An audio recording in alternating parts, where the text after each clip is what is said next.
एक खूबसूरत सा गांव था। उस गांव के नदी के किनारे श्याम, सुंदर, आलोक और आशीष बैठकर आपस में गप्पे लड़ा रहे हैं। आशीष के हाथ में एक बड़ा लड्डू सा है। वो इसकी ताक में है कि वो इसे कब खाए। अरे सुंदर, अगर मैं मुंबई चला जाऊँ तो फिल्म के हीरो के बगल में खड़े होने से भी डरेंगे। मुझ में वो कटआउट है और वो ग्रेस है।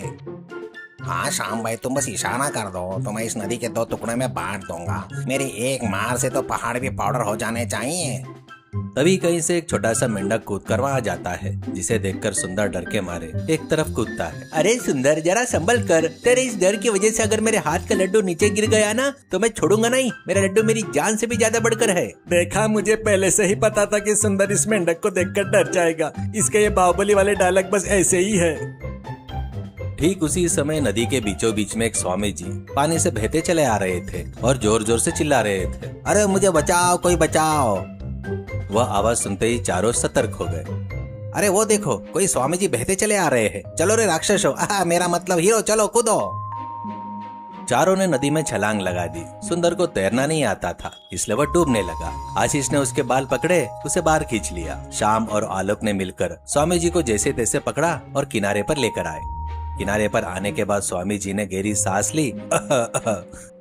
धन्यवाद बेटा, तुम लोग ने मेरी जान बचा ली। मैं तुम्हारे इस साहस से बहुत प्रसन्न हूँ। तुम लोग कोई साधारण लड़के नहीं हो। तुम्हें जो भी वरदान चाहिए मांग लो, मैं अपनी तपस्या शक्ति से तुम्हें वो वरदान दूंगा।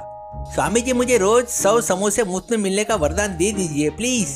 मुंह बंद कर रखा आशीष, तुझे हमेशा खाने की पड़ी रहती है। स्वामी जी, आप हमें दुनिया के किसी के पास न हो उतना असीम शारीरिक बल प्रदान कीजिए। हम सुपर हीरो बनना चाहते हैं। मुझे पहले ही पता था शाम तू यही मांगेगा, इसलिए मैं चुप था।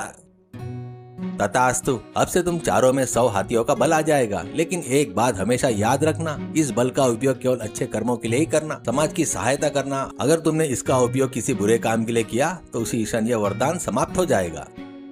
वरदान मिलने के कुछ ही दिनों के भीतर ही गांव में इन तीनों का हंगामा देखने लायक था। गांव के बीचों बीच शाम की गैंग एक बहुत बड़ी बैलगाड़ी को उसमें बैलों के समेत एक ही हाथ से हवा में उठाकर दिखा रहे थे। गांव के लोग हैरान होकर तालियां बजा रहे थे। देखा, हमारा पावर, एक हाथ से मारेंगे तो पहाड़ भी टूट कर बिखर जाएगा। वाह वाह, शाम गैंग जिंदाबाद, गांव को सुपर हीरो मिल गए।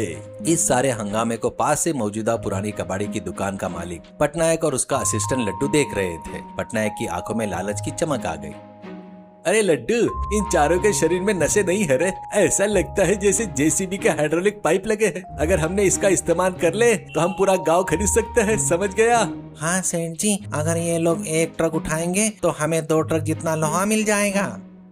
अरे मूर्ख, एक ट्रक उठाएंगे तो एक ही ट्रक का लोहा मिलेगा ना। तुझे हिसाब किताब बिल्कुल नहीं आता। हमेशा 1 किलो और आधा किलो के फर्क में उलझकर मुझे डुबाता रहता है। चल कर इनका ब्रेन वॉश करते हैं। पटनायक धीरे से मुस्कुराते हुए श्याम गैंग के पास आया। अरे श्याम बाबू, ये सब क्या है? गांव वालों की तालियों से क्या जेब भरती है क्या, या पेट भरता है? क्या इनकी तालियों को लेकर तुम मुंबई जाकर सिनेमा बनाओगे? बिल्कुल नहीं भरेगा सेठ जी। तालियां खाने से पेट थोड़ी ना भरता है, दर्द होता है। समोसे खाने से चुस्ती दूर होती है। मुझे तो ये तालियां बिल्कुल पसंद नहीं है। वही तो मैं कह रहा हूँ, मेरे पास एक सुपर आइडिया है। रात के समय गांव के बाहर जो किसी का काम का ना हो पुराना लोहे का सामान पड़ा रहता है ना, उसे मेरी दुकान पर लाकर दे दिया करो। मैं तुम्हें बोरिया भर भर के पैसे दूंगा। उन पैसों से शाम मुंबई जाकर हीरो बन सकता है और आशीष अपनी समोसे की फैक्ट्री लगा सकता है। क्या करते हो भाई?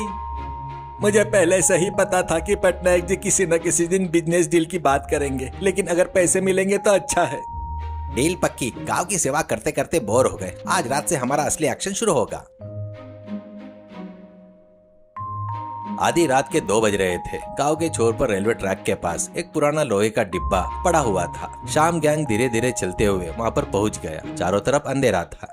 अरे शाम, वो अंधेरे में कोई भूत जैसा लग रहा है रे। मुझे न जाने क्यों डर से पैर कांप रहे हैं। क्या हम घर वापस चलते हैं? अरे डरपोक कहीं के, वह भूत नहीं है रे, पेड़ की परछाई है। हमारे पास 100 हाथियों का बल है। अगर भूत भी आ गया तो उसे भी लोहे के टुकड़े की तरह मरोड़ देंगे। चलो डिब्बा उठाओ। चारों ने मिलकर उस भारी रेलवे के डिब्बे को बहुत ही आसानी से अपने सिर के ऊपर से उठा लिया। आशीष एक हाथ में डिब्बा पकड़े हुए था और दूसरे हाथ से जेब में रखे जलेबी खा रहा था।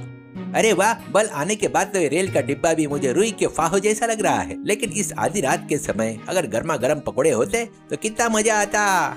मुझे पहले से ही पता था कि तू इस समय पकोड़े के बारे में ही सोचेगा। चलो जल्दी चलो, सुबह हो गई तो पुलिस आ जाएगी। तड़के में सुबह पटनायक अपनी दुकान के बाहर खड़ा होकर इंतजार कर रहा था। तभी उसने देखा कि चारों लोग बड़ा सा रेल का डिब्बा अपने सिर पर उठाकर ला रहे हैं। ये देखकर पटनायक के होश उड़ गए। अरे बाप रे, मैंने इन पुराने लोहे का सामान लाने को कहा था और ये तो पूरा के पूरा रेल का डिब्बा ही उठा के लाए। अरे इनकी तो ऐसी की तैसी। सेठ, ये तो छोटे साइज के टिफिन बॉक्स जैसा लग रहा है। इसे हम अपनी दुकान में कैसे छुपाएंगे? ये अंदर तो जाएगा नहीं। अरे मुंह बंद कर रख रहे भाई, इसे अलग अलग टुकड़ों में काट कर अंदर रख सकते रहे भाई। श्याम बाबू अद्भुत, ये लो तुम्हारे पैसे। उसके बाद के दिनों में उनकी चोरियां और भी बढ़ गई। एक दिन बिजली के खंभे, एक दिन रेलवे का गेट और एक दिन तो हद ही हो गई। वे सीधे रेलवे ट्रैक के टुकड़े ही पटना की दुकान में लाकर फेंक देते हैं। गांव से लोहे की चीजें गायब होने के कारण लोग अपना सिर पकड़ रहे थे। एक दिन पटनायक अपनी दुकान में बैठकर बड़ा स्केच बना रहा था। तभी शाम गैंग वहां पर आया।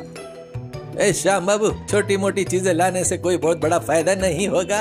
गांव के बीचों बीच में एक 100 फीट का ऊंचा लोहे का मोबाइल टावर है, देखा ना? उसे आज रात ही रात गायब करना है, उसके बहुत पैसे मिलेंगे।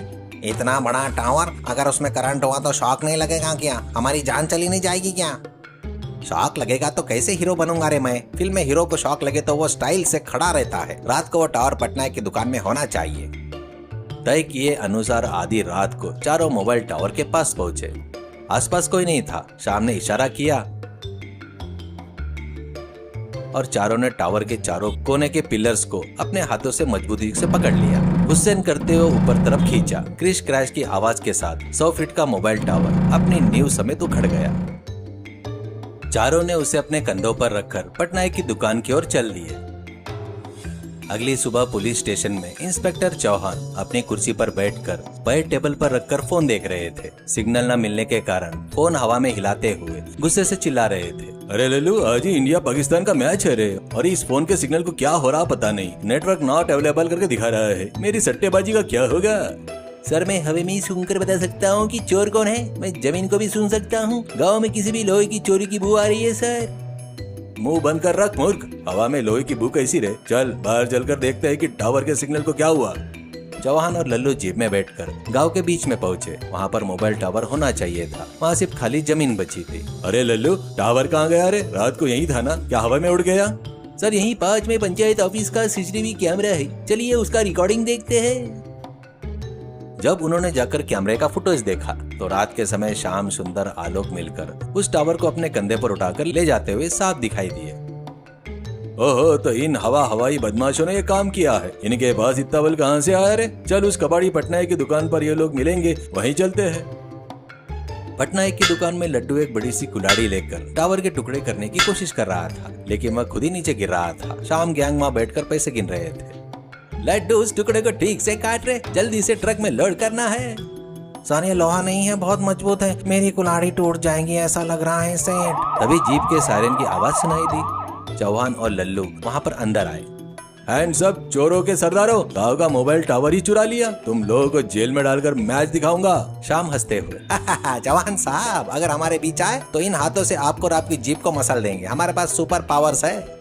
हाँ, हम बहुत बलवान हैं, हमें कोई छू नहीं सकता। अच्छा, इतने बलवान हो तो ये लो, ये एक सीमेंट की बोरी रखी है। तुम चारों में से कोई भी इसे हाथ से उठाकर दिखाए तो मैं तुम्हारी पावर मानूंगा। शाम स्टाइल से मुस्कुराते हुए आगे बढ़ा। उस सीमेंट की बोरी को एक हाथ से उठाने की कोशिश की, लेकिन बोरी टस से मस नहीं हुई। शाम ने दोनों हाथ लगाए और चेहरा लाल होने तक पूरी ताकत से खींचने लगा, लेकिन बोरी 1 इंच भी नहीं हिली। अरे ये क्या है? मेरा बल कहाँ गया? सुंदर, आलोक, आओ रे, मुझे बचाओ।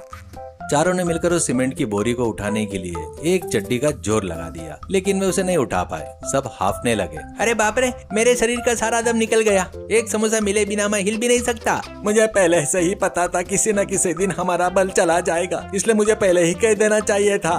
तभी दुकान के मुख्य दरवाजे से स्वामी जी अंदर आए, जिनकी जान उन्होंने बचाई थी। चौहान ने उन्हें प्रणाम किया। मूर्खो, इंस्पेक्टर चौहान जी ने मुझे फोन करके तुम्हारे किए अन्याय के बारे में बताया। समाज के लिए दिए गए वरदान का तुम लोग चोरी के लिए इस्तेमाल कर रहे हो, इसलिए चौहान जी तुम्हें पकड़ने से पहले ही मैंने अपना वरदान वापस ले लिया। अब तुम पहले की तरह साधारण और बेकार लड़के हो। स्वामी जी, मुझे कोई आपत्ति नहीं है। टावर यही लोग लेकर आए थे, मैंने नहीं मांगा था। हाँ स्वामी जी, टावर का वजन कितना है यह भी मुझे पता नहीं था। मैं तो बस आधा किलो का पत्थर ही उठा पाता हूँ। लल्लो, इन सबको कोड़े की मार का स्वाद चखाओ। चलो सब जेल चलो।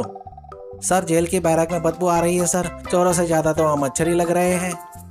मच्छर नहीं रहे, तुझे तो वहाँ पर सांप काटेंगे। चलो आगे बढ़ो।